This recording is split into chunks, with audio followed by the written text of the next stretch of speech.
Happy New Year, everybody. Welcome to our first Leading Cyber Lady session of this year, 2022. Big thank you to CyberX for hosting us once again, supporting our women in cybersecurity community. For those who are not aware who our Leading Cyber Ladies are, we are a global community of women in cybersecurity where we support, engage, network, educate, and provide speaking opportunities to women in cyber who would like to be in cyber, who are growing their career in cyber and wants to learn everything about cyber. So without any further ado, we have a very interesting two guests today, Karen Rollins from SAP SuccessFactors and Elena Kvochko from SAP. So I would like to bring them to the stage here today to chat a little bit about trends and threats of 2021 and where we're heading in 2022. But before that, please introduce yourself briefly. Let's start with Elena. Thank you, Helen, and thank you for hosting us today. I am the Chief Trust Officer at SAP, and as the head of the Chief Trust Office, me and my team have focused on increasing transparency and trust by providing our global customers and partners with all the resources and information they need to know and to easily find how their critical workflows and data are protected. Thank you, Elena. And Karen? Hi, thank you for having me today. I'm Karen Rollins. I am the CISO or BISO for SAP SuccessFactors. BISO is a kind of a new term, but it's the BISO model that we have here at SAP. I am responsible for the line of business known as SuccessFactors. So I handle all things security for SuccessFactors. So I have security compliance, application security, infrastructure security, and then a security governance team that deals with security risk and analysis there. Great, thank you so much for joining us today. So I have a first question for you, Karen and Elena. What would be the most significant cybersecurity threat that had the most impact into industry from your perspective in 2021? And maybe some examples, or let's start with Karen. Yeah, sure. So I think the most obvious one is the one that we experienced in December. That was a pretty global situation and affected many companies. So we, that it was a great way for us to kind of test all the processes that we put in place over the years, and make sure that we were kind of ready and able and active and be able to activate, quickly. It was a very severe level 10 situation. So, it was great to see that all the hard work we've done to prep for something like this was put in place and activated properly when we needed it. Absolutely. And Helen, to add to what Karen was just said, I would say that looking broadly at the industry, I would say that last year was the year of ransomware. So definitely a lot of companies were impacted by that, and this is something that's on top of the mind for the industry. I would also add that phishing was continuing to be prominent throughout the year.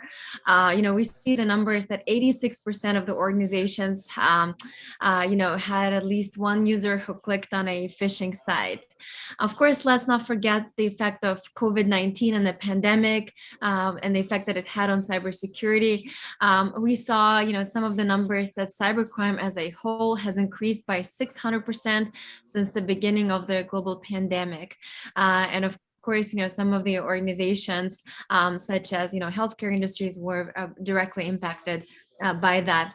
But on the other hand, I would like to say, let's not forget that 2021 was also a year of growth and continued transformation for many security teams. We also saw on the positive side that no major partnership with technology, software, cloud companies was also done without the involvement of security teams, right? We saw the ever-growing number of our customers, and even not our customers, inquire about the details of security practices. And we have placed similar inquiries on our vendors and partners. So therefore, we've been very focused throughout the last year on delivering new trainings and certifications, both internally, externally, externally for our partners. And we do believe in growing the next generation and helping the next generation of cyber professionals, and partnered with many organizations to be able to accomplish that. And I would just like to conclude by saying that throughout the industry, we have seen an increase in awareness and investments in cybersecurity. And this is exactly the time and the momentum and the attention that we need to be able to become more resilient and be able to withstand all of the threats that we discussed and like also Karen mentioned earlier. That's very interesting, and I would like you to hold that because I want to come back to all those great trends that are around and opportunities. But before that, I think what will be interesting to learn is how SAP handles those threats. So Karen mentioned Log4j, right? It's globally affected. Elena, you mentioned ransomware, phishing. So maybe you can expand a little bit how SAP handles it and what can industry learn from SAP? What are the best practices that we are following?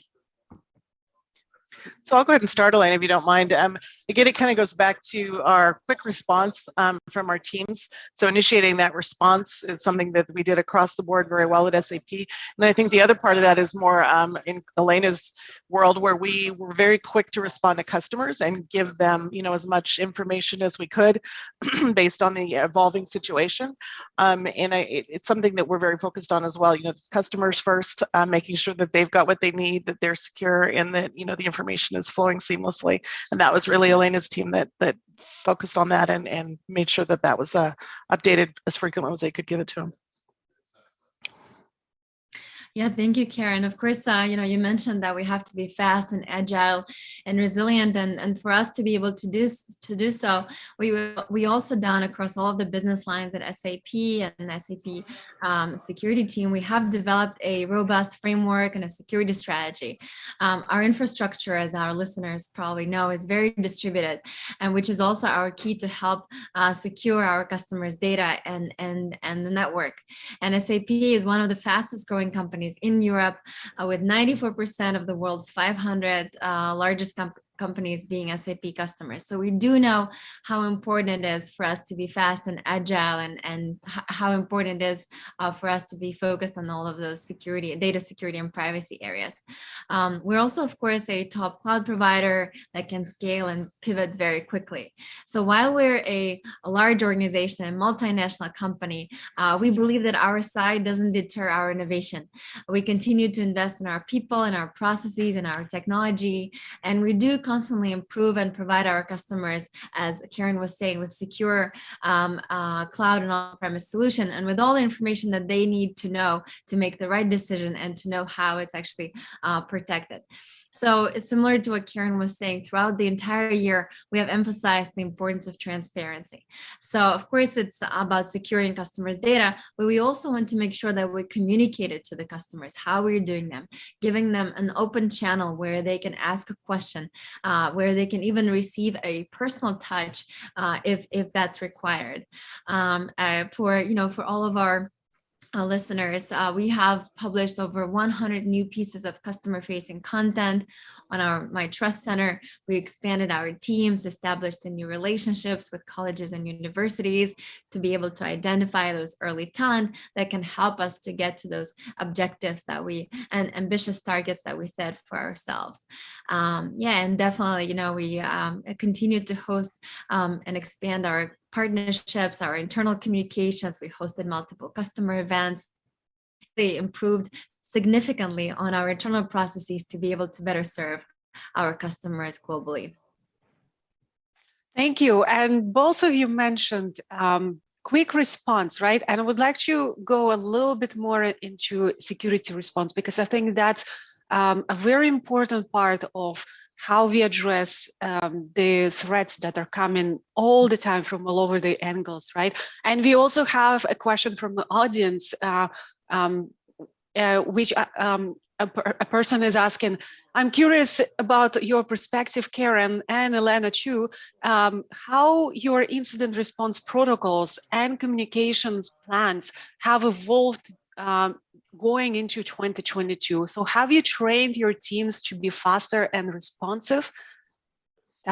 Yes, definitely. Excuse me. That's been a focus more and more as, there's just so many more risks out there. They increase exponentially daily, weekly. So being more aware of everything that's going on in the area, in the kind of community, and what's going on within the world, so that we can see, as things happen, we can see them happening within our own environment, and notice, that it really is something that we need to pay attention to. I think that kind of 3 to 5 years ago, from my experience, it took a lot more bad things to happen before people really got engaged in it. But now we've got a much better kind of eye on what's happening, and people, taking notice of things that look unusual within the environment, and notifying my team, or notifying, the SGS proper, the global security team at SAP. I just think there's a lot more awareness, and that's, based on training that we've done, and things going on in the industry, and information, that people are getting from different exposures to different things. So definitely increasing our awareness is probably the key thing to making sure that we're as responsive as we can be.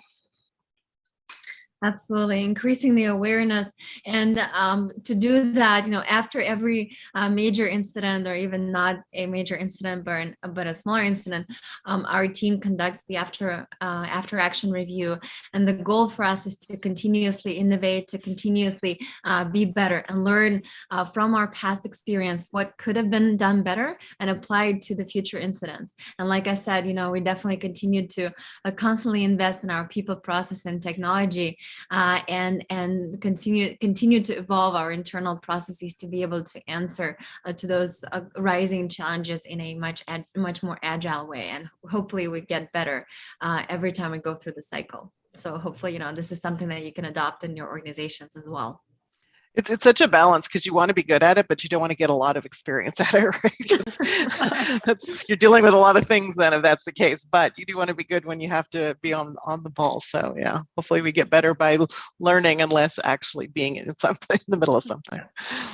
And about learning, yeah, it's great to learn on your lessons, but regarding training and maybe preparedness for for incident, for something drastic, do you do any exercise like top table exercises? What kind of trainings and actions usually teams take to prepare? I'll let Elena talk about training, because that is something that her team kind of focuses on, and most of the security training comes from her area, sending it out across the company. But we do tabletop exercises. We've done it both as an individual company, and then across the board for all of the companies within SAP, all of the lines of business.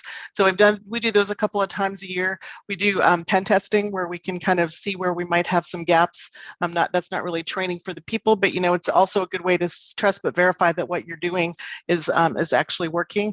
But I think the tabletop exercises for us have been the biggest eye-opener of kind of how good we are and where we can improve. So that's been the most useful exercise that we've done in 2021. Yeah, absolutely, Karen.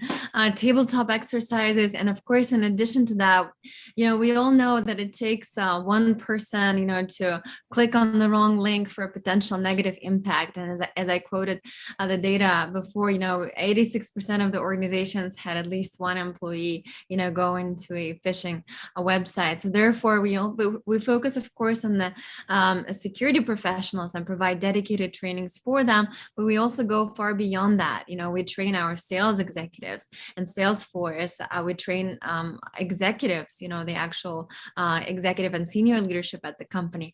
We have trainings for the entire SAP employee base. We have mandatory developer baseline trainings. We train our external workforce. We do trainings for vendor onboarding, offboarding, and security practices that should be in place for that. Of course, we provide also an opportunity for our employees to get external certifications and credentials, as well as, get trained on a particular industry or a sector, like, for instance, healthcare security for our employees that are engaged with that sector. Yes, and of course, we're going to be continuously launching new modules, training our experts on new, despite how, despite how new, no matter how new the areas might be, we're definitely going to be continuing to iterate on all of the processes and continue to provide new learning opportunities for the organization. That's a very good point, training. And what I wanted to ask, maybe in the same area, what role security culture do you think plays in building security in organization? I know training is plays a significant role, but is there more than that? Maybe Elena or Karen. Yeah, I mean, from my perspective, we also we have a security champion program, and I think it's something that we've had in the past, and we're kind of reigniting it again, starting in this beginning of this year, and that's just helping all of the business people that we deal with really have security become part of their DNA. You know, have it. It's something that they think about all the time. It's something that they incorporate into their daily work. We're talking, you know, developers or engineers or even operations people. They're thinking about security as they do their job. So I think embedding that, you know, like I like to say, in their DNA, that security is there and forefront in everything they do. I mean, I think that helps to promote a more secure company overall, and that's something that we get through the training and we get through the, you know, the different experiences that we have. But that security champion program, I think, is very key as well. Mm-hmm. Yeah, so Helen, you asked, is there more than that? And absolutely, we do believe that the security culture and company culture are more than just buzzwords. Security culture and company culture are invaluable assets in the modern workplace. And it also actually often determines the level of success and profitability that organizations can reach. Really important business goals such as retaining and hiring valuable employees, you know, motivating teams, recruiting top talent, recruiting young talent, reaching performance objectives and KPIs. All of them are accomplished with a winning company culture. So we definitely see ourselves as an important stakeholder to achieve that. And of course, specifically to security, a security first culture requires us to understand what employees want, understand their circumstances. I would say that during the pandemic, flexibility, for instance, or even the importance of mental health is something that more employers have come to appreciate. And this is what we saw, of course, the positive impacts for employees, you know, to really be able to speak about those topics. And we in our team hosted specific dedicated discussions to engage employees in those subjects. Of course, I would say that another important aspect of culture is diversity, equity, and inclusion. We know that diverse environments help improve employee engagement and satisfaction levels. And of course, they also positively affect organizations' overall performance. And we do believe at SAP that security culture is fostered not just by, you know, one person or the top leadership, but really by everyone. So managers and individual contributors alike, they can foster that culture. They can embrace change, encourage new ideas, and celebrate the success of their peers and the teammates and the entire team. And that's, of course, what creates that open dialogue and encourages the conversation and prioritizes accountability.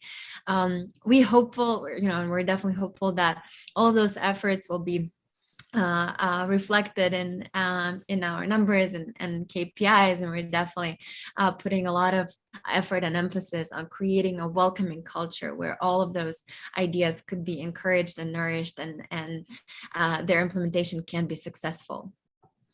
And I think another good measuring key factor at SAP is we do twice a year anonymous, we call it an unfiltered survey, where employees are able to respond back to questions on, you know, leadership trust and how are they managing the stress in their jobs, and how are, you know, and all that feeds back into the culture that Elena was talking about. But it's a really good way to really find out where the hot points are as leadership, of where people are struggling or suffering, and, you know, and it gives us good exposure to where we need to focus as leaders, you know, where the problems are, what we can do to help them, to all the things that Elena mentioned, COVID, the stress, the, you know, the dealing with security issues. It's, you know, it's a stressful environment when you have situations going on. So we do have a very good method to tap that, make sure that we are addressing the topics that we need to address as leaders as well. So I'd really appreciate SAP for continuing that.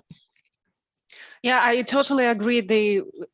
Everything that comes with the culture has to be in DNA of people, and I think it's very important that we provide all these opportunities for employees to provide the feedback, to be heard, and most importantly, that not only providing feedback, but actually management follows up on that feedback, right? And provides a feedback on the feedback, Right. and follow-up action. Yeah. It's important. There are a few questions from the audience, so I will ask Sam and mix and match some of the topics I still wanted to cover as well.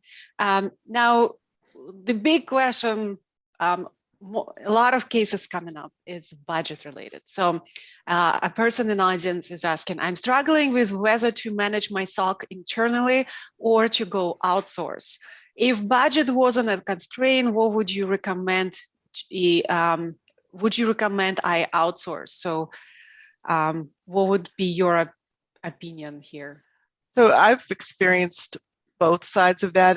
In my former lifetime, I was a security consultant, and I consulted for clients that were doing both. They either built one internally or they outsourced it to the company that I was with. I've seen it work well both ways. I think that it depends on the size of the company, and it depends on the resources you have available. If you're a small company and you don't really have the budget, I think an outsourcing situation is probably best because you'll get more coverage and more, again, that kind of goes with the budget. But I think for large organizations, it's definitely better to have an internal SOC and have it run with your own employees who know the environment and know the nuances and the way that the environment is built. But I think smaller companies, probably a SOC is outsourced is a better situation.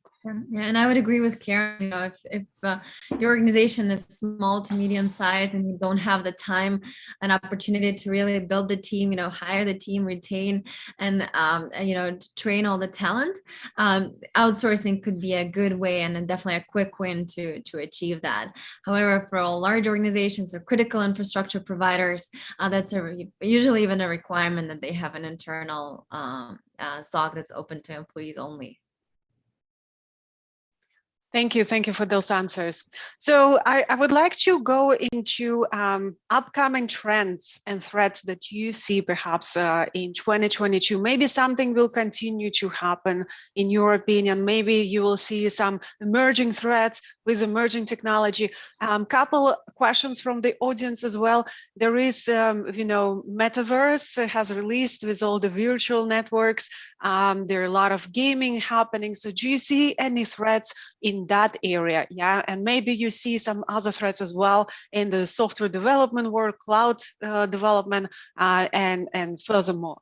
So yeah, I think that anywhere that anyone can exploit anything, we'll continue to see trends in areas where we may not have seen exploitations happen before. I think we're going to Elena's point, we're going to see more ransomware trends. I think that we're going to also see more trending in kind of exploiting widely used OSS, much like Log4j. I think that we just have to be persistent and attentive, because I think these things are going to happen more and more often, is my prediction, and that it can come from anywhere. So what may not have been something that was an area where you would have focused before now needs to be an area, so you just need to be very aware and really looking around all the time, looking around you all the time, looking at all of your signaling tools, or whatever it is that you use to identify possible problems going on in your environment. You just need to be hyper aware to everything. Yeah, similar to what Karen said, ransomware isn't going anywhere. In addition to ransomware, of course, we'll see continued phishing attempts, malware attempts. Helen, to your point, cryptocurrency will continue to play a role in increasing cybercrime and could likely be a target for potential heists. On the other end of the spectrum, we do see companies focusing more on cyber hygiene and investing more in security. If you look at all the forecasts and projections, the worldwide information security market is forecast to reach 174 billion this year. We see a lot of new legislative attempts around cybersecurity. Zero trust and shift left are becoming very popular as philosophies for cybersecurity. And of course, we also see increasing efforts to attack supply chains. So that will likely be a higher focus area in the coming year. And with that, we'd like to remind everyone that security, of course, is not something that you can just, concentrate on in one department. That's not something, security as a whole is not something we can outsource as easily as we discussed one particular area.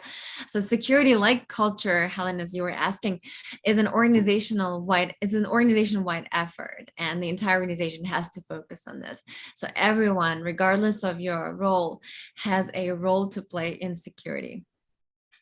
Yeah, it's to your point, Elena, it's not a set it and forget it kind of thing either. I've seen that across the board, and in my years of experience, that people think that you can set it to a certain level at one point, but then with the ever-changing environment and ever-changing, exploitable areas that we're discovering, you've got to constantly monitor, constantly make sure that you're staying up to date, and things are being, like the version patching is happening and OS patching is happening. You just got to have that constant reiteration of security to make sure that you're covering all areas.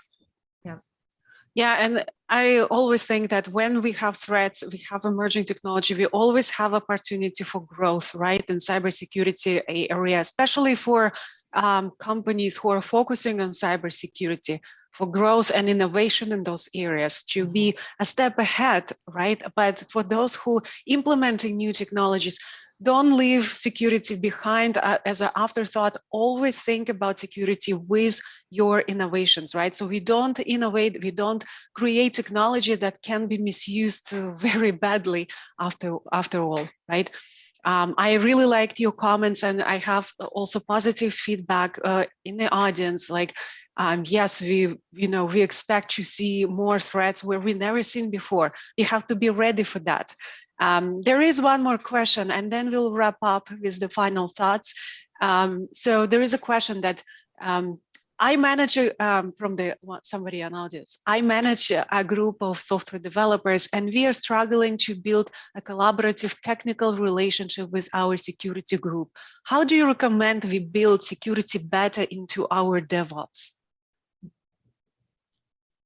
It's interesting. It's coming from the other side. So typically I'm in the security side trying to get DevOps to engage. So that's good to hear that DevOps teams are looking to engage with security. I think it goes back to, kind of what I mentioned before, and Elena mentioned too, security training, having the security champions embedded within the group. I think that from a DevOps perspective, which what I would call the business side of the equation, understand kind of what tooling they have, what they're doing to protect the code involved, what they're doing for scanning, code scanning, what they're doing for anything that's going to help a developer. And to Elena's point, that shift left mentality is to have that security further up the development pipeline. So I would engage in the I would engage with the security group by asking all of those questions. What are you doing to help my code be safer, and what can I do to be more secure in my development? Absolutely.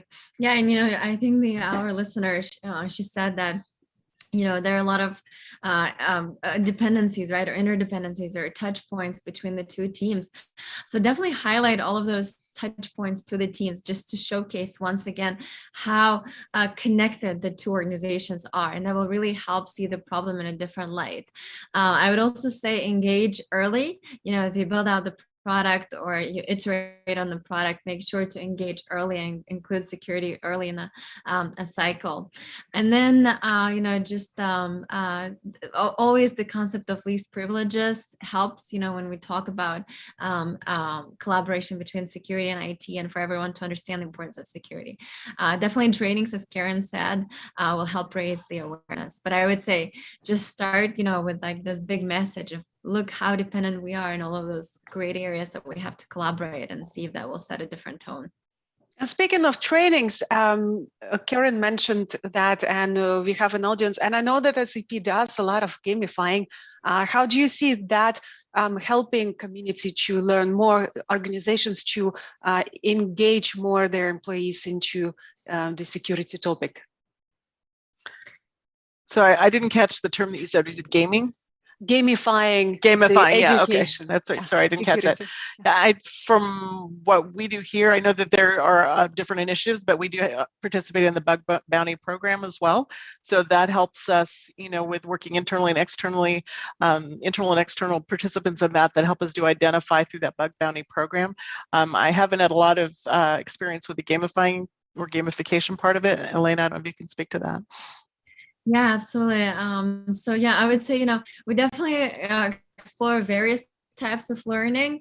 And as part of our big events and campaigns like Cybersecurity Awareness Month, we always set up capture the flag competitions, or any kind of competitions with rewards for employees where we can identify the talent, really make it fun, really engage employees. And, even if we look at our last numbers, and just the engagement numbers throughout the organization, we have thousands of employees, participating in security summits, Cybersecurity Awareness Month, just the global security events, speaker events, and talks. So definitely providing those different forms of learning, in addition to just mandatory something you have to complete and learn, really helps us create a new environment. And we refresh that every single year. So that creates, that sense of newness and innovation. I really love gamifying of security education. I think it's so much fun, and you learn so much more when you are so engaged. Now, I know we're on top of the hour. Let's close it with something from your side, maybe a final thought, wish for the new year for cybersecurity community, one thing that you wanted them to do, to learn, to wish, or whatever you feel. I would just say stay focused, stay attentive. The awareness and the visibility into your environment is what's going to keep you safe. So just stay very attentive, and what may look like something small, maybe something bigger. So just make sure that you follow up on what you're seeing, and to make sure that it's not turning into a bigger incident or a bigger exploit. Or just stay focused and attentive. That's what I would say. Yeah, and I would absolutely love to wish everyone a peaceful year. But if that's not very realistic, I would like to wish everyone to keep growing, keep developing, iterating, and innovating. And let's build a safer environment for everyone, one step at a time. Thank you so much. And I would like to add from my side, for everybody, I wish that you bring a little bit security outside of security community, because I think we're missing still that. Just spread the knowledge, spread the goodness, learn something new every day, and just be yourself there. Thank you, Karen and Elena, so much for joining us. Thank you, CyberX, for hosting us, and all the audience who participated and engaged with us today. Thank you so much, and we'll see you soon again. Have a great day. Thank you very much. Thanks for having us. Yeah, bye-bye.